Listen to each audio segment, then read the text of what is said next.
Selamat malam, salam sejahtera sahabat Naikol GPIB.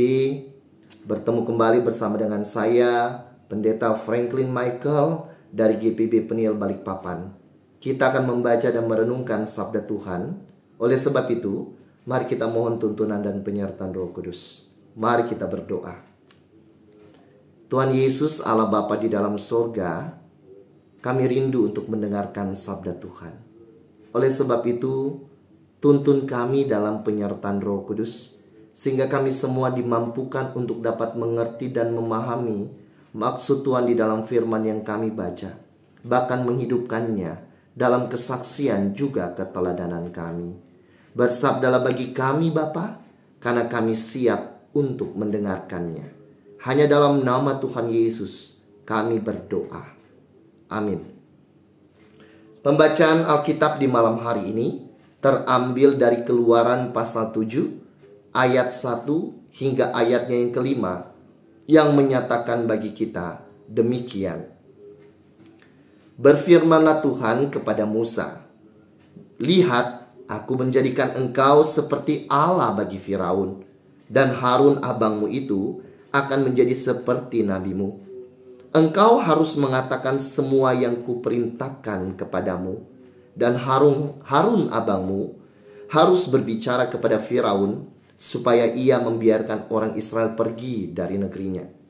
Tetapi aku akan mengeraskan hati Firaun dan memperbanyak tanda-tanda dan mujizat-mujizat yang kubuat di tanah Mesir. Firaun tidak akan mendengarkan kamu, maka aku akan menimpakan tanganku atas Mesir dan mengeluarkan barisanku umatku orang Israel dari tanah Mesir dengan hukuman-hukuman yang berat. Orang Mesir itu akan mengetahui bahwa akulah Tuhan ketika aku mengancungkan tanganku terhadap Mesir dan membawa orang Israel keluar dari antara mereka." Demikianlah pembacaan Alkitab. Yang berbahagia bukannya kita yang membacanya, tapi kita yang melakukannya secara nyata dalam kehidupan sehari-hari. Sahabat Naikol GPIB, tema yang kita renungkan di malam hari ini adalah jalankan tugas dari Tuhanmu. Martin Luther King Jr., seorang peraih hadiah Nobel perdamaian, juga pejuang hak sipil dan anti diskriminasi di Amerika Serikat, pernah mengatakan demikian. "Jika seseorang terpanggil sebagai seorang penyapu jalan, hendaklah ia menyapu jalan sama seperti Beethoven bermain musik, Michelangelo melukis, dan Shakespeare menulis puisi. Ia harus menyapu jalanan dengan begitu baik sehingga semua penghuni sorga dan bumi akan berhenti sejenak dan mengatakan, 'Di sini tinggal penyapu jalan yang melakukan pekerjaannya dengan baik dan hebat.'" Tentu perkataan ini juga berlaku bagi kita semua. Apapun tugas tanggung jawab yang Tuhan Yesus percayakan dan anugerahkan bagi kita di saat ini, baik itu yang besar maupun yang kecil, bahkan yang sederhana, bahkan kadangkala bagi orang lain itu hina, lakukanlah itu untuk hormat dan kemuliaan nama Tuhan, sehingga ada totalitas dan kita bekerja dengan sebaik-baiknya untuk hormat dan kemuliaan nama Tuhan. Dan kita percaya ketika kita melakukan tugas tanggung jawab itu dengan segala tantangan, pergumulan, dan ujiannya, Tuhan mempercayakannya sebagai ujian untuk menapak lebih tinggi lagi dalam perkara-perkara yang bukan hanya kecil, tapi perkara-perkara besar yang Tuhan rencanakan dan rancangkan bagi kita. Sahabat Naikol GPIB, Musa dan Harun juga menghadapi tugas tanggung jawab pekerjaan yang sangat tidak mudah. Ketika Tuhan mempercayakan Musa dan Harun untuk mengeluarkan bangsa Israel dari tanah Mesir, itu bukan perkara yang sederhana. Musa dan Harun harus menghadapi tantangan yang luar biasa. Baik tantangan dari diri sendiri, baik tantangan dari bangsanya sendiri, bahkan juga tantangan dari orang-orang Mesir itu. Kita tahu Musa ketika dipanggil oleh Tuhan, ia merasa rendah diri. karena dia merasa dia tidak pandai berbicara. Dia tidak cakap berbicara di depan umum. Dalam pikiran mungkin, bagaimana aku bisa menjadi seorang pemimpin jika berbicara saja di depan umum aku terbata-bata. Yang kedua, Musa pun harus menghadapi tantangan bukan dari orang-orang Mesir belaka, tapi juga dari bangsanya sendiri yang kadangkala Musa punya keraguan. Apakah bangsaku mengindahkan perkataanku? Apakah bangsaku sendiri juga mendengarkan perkataanku? Apakah bangsaku sendiri percaya atas apa yang kukatakan mewakili Allah? Jangan-jangan bangsaku di mana aku dipercayakan untuk memimpin mereka juga tidak percaya atas tugas, tanggung jawab, dan kewibawaan yang dipercayakan bagi Musa dan Harun. Dan yang ketiga, tantangan dari bangsa Mesir itu sendiri. Bangsa Mesir bukan juga bangsa yang ecek-ecek pada waktu itu. Bangsa Mesir adalah bangsa yang besar, bangsa yang masyhur pada zamannya, dengan angkatan perang yang sangat luar biasa. Dan Musa harus memimpin orang-orang Israel yang terbentuk dalam mental budak dan seorang pekerja paksa di tanah Mesir melawan bangsa besar keluar dari tanah itu mungkin saja perkara yang mustahil, perkara yang sulit. Tetapi dalam pembacaan kita, Musa dan Harun diyakinkan oleh Tuhan.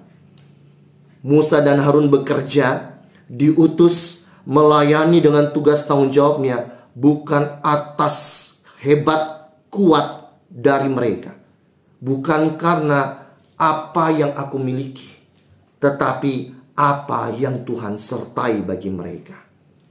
Mungkin ketika Musa dan Harun melakukan tugas tanggung jawabnya, mereka akan menghadapi tantangan dan pergumulan yang sangat tidak mudah. Bahkan mungkin juga maut dan kematian akan mereka hadapi. Sahabat Naikol GPIB, ketika Tuhan meyakinkan Musa dan Harun, Tuhan meyakinkan kepada mereka. Mungkin ketika engkau akan menghadap Firaun yang dengan kuasanya, dengan kehebatannya, yang merasa punya kuasa atas segala sesuatu, akan mengeraskan hatinya. Mungkin tidak akan mengindahkan perkataan Musa dan Harun. Mungkin akan menganggap remeh Musa dan Harun. Tetapi Tuhan akan menunjukkan siapa yang lebih berkuasa. Bukan Firaun, bukan juga Musa dan Harun, tetapi Tuhan, Allah yang disembah oleh orang-orang Israel. Jikalau orang-orang Mesir mengeraskan hati mereka, Allah akan menunjukkan kuasanya, mujizatnya, kekuatannya, sehingga bukan hanya orang Israel akan mengakui betul dia Tuhan, tetapi orang-orang Mesir pun akan mengatakan betul dia Tuhan, Tuhan Allah Israel yang bertindak dengan mujizat dan kuasa. Yang diharapkan Tuhan bagi Musa dan Harun, jangan pernah menyerah.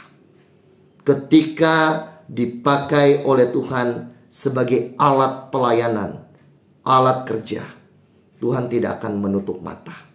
Dengan segala tantangan pergumulan bahkan yang berat sekalipun, Tuhan akan memampukan, menyertai, menuntun Musa dan Harun sampai tugas dan tanggung jawabnya terselesaikan dengan baik. Sama dengan kita yang juga diberikan tanggung jawab pekerjaan sebagai sebuah anugerah Tuhan. Semua pekerjaan adalah pekerjaan yang mulia. Bukan hanya sekedar pekerjaan yang menyangkut ibadah-ibadah ritual. Bukannya pekerjaan yang menyangkut secara gerejawi. Tapi pekerjaan-pekerjaan aktual pun itu juga pekerjaan yang mulia. Ketika kita menempatkan diri di kantor, instansi, departemen, bahkan pekerjaan dan perusahaan, mari kita anggap itu sebagai pekerjaan untuk kemuliaan nama Tuhan, sebagai ibadah kita untuk Tuhan, sehingga ada totalitas di dalamnya. sehingga ada kesungguhan di dalamnya, sehingga ada ketulusan di dalamnya. Kita bisa melakukannya dengan sungguh-sungguh, sebagaimana memuji dan memuliakan nama Tuhan. Biarlah pekerjaan itu, baik besar maupun kecil, kita persembahkan untuk hormat dan kemuliaan nama Tuhan saja. Amin. Mari kita berdoa. Tuhan Yesus, Allah Bapa di dalam surga, kami mengucap syukur di malam hari ini, selepas satu hari boleh Tuhan topang dan tuntun dalam pekerjaan kami. Kami boleh disegarkan oleh sabda Tuhan. Biarlah pekerjaan yang Tuhan percayakan bagi kami semua, boleh kami lakukan sebaik-baiknya untuk hormat dan kemuliaan nama Tuhan. Boleh kami bentuk sebagai pekerjaan yang mulia, ketika kami boleh nyatakan itu sebagai ibadah aktual kami. Dalam waktu istirahat kami di malam hari ini, sertai kami Bapa, dan pulihkanlah kekuatan kesehatan kami, sehingga esok hari kami boleh menatap segala tugas tanggung jawab kami dengan baik dalam topangan dan tuntunan Tuhan Yesus saja. Ini doa dan permohonan kami. Hanya dalam nama Tuhan Yesus kami berdoa. Amin.